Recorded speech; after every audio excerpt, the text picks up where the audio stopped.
What's up, fight fans? This is Kurt DeVille with Counterpunch Boxing News, and I have some new news concerning Canelo Alvarez. Canelo Alvarez has stated that he would be willing to give Gennady Golovkin a third fight only if he has a belt attached to it.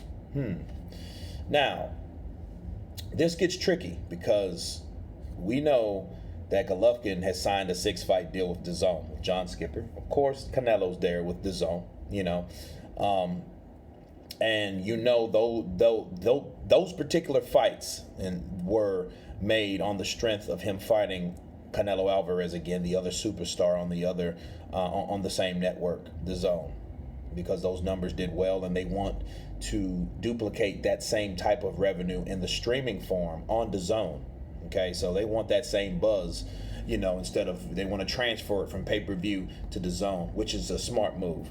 That's a smart fight to have. Canelo Jacobs is a good fight to have, anyway. That's a great fight. Now, him fighting Golovkin for the third time, that looks like another classic fight. I would like to see a knockout from whoever. You know what I mean? I want something definite. I don't want the back and forth, because we can have those fights. It reminds me of Barrera Morales, really. The first fight, everybody thought Barrera won, and then Morales won. Then Barrera comes back and wins the second two. The last two. So this looks like it could go this way. And if Canelo, the question is, how in charge of having his own fights? How in charge is he really with DAZN? He signed a 11-fight deal with DAZN for $365 million minimum. Now, him saying, "Hey, I'll fight Golovkin only if he has a third belt." Well, if John Skipper signed him, banking on that fight with, for that third rubber match, who is Alvarez to tell anyone how this fight will be made? You know what I mean? Unless Canelo has all that pull, which I don't know.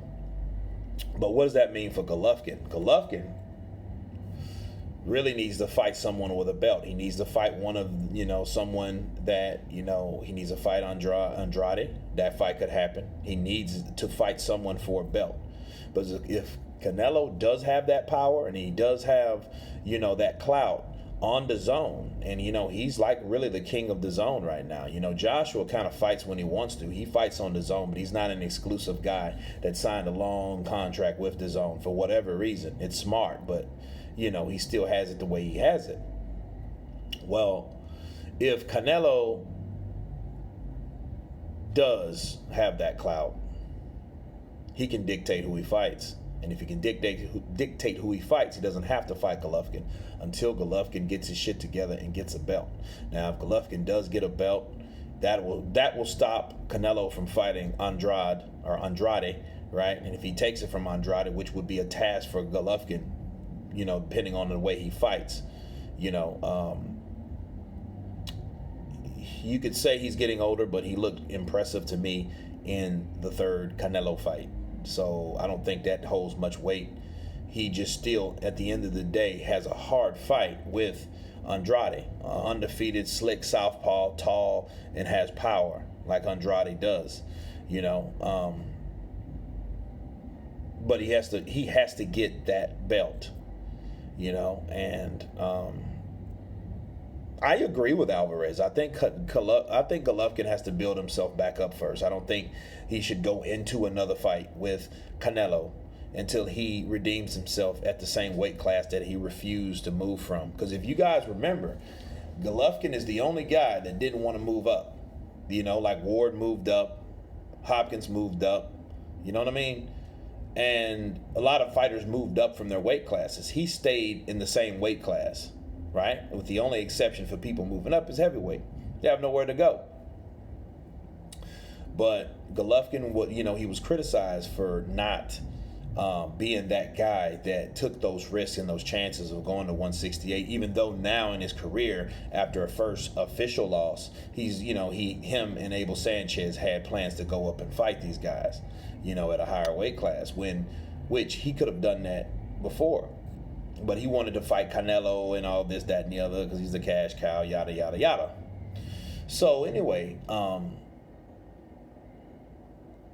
it makes sense for Canelo to only want to fight a champion if Golovkin's a champion, because you have to look at it on the side of Canelo. You draw with him once and you beat him once. A rubber match is not really on the top of his list if it's nothing to gain, because it makes sense. Because fighting someone like Golovkin, I think Canelo has a lot of protection, but you never know. Fighting someone like Golovkin, again, that's not a soft touch, but Golovkin does not have any of those belts anymore. So he has to find one and get one to claim some type of victory as a champion. So I would, to counterpunch it, man, I think so, But if John Skipper doesn't give that type of power to Canelo Alvarez, it doesn't matter anyway. They're going to fight with a belt or without a belt. And that's my counterpunch on it, guys. You tell me what you think about Canelo stating that Golovkin has to have a belt. You think he really does? You guys tell me. Of course, please subscribe. And you guys been counterpunched. Peace.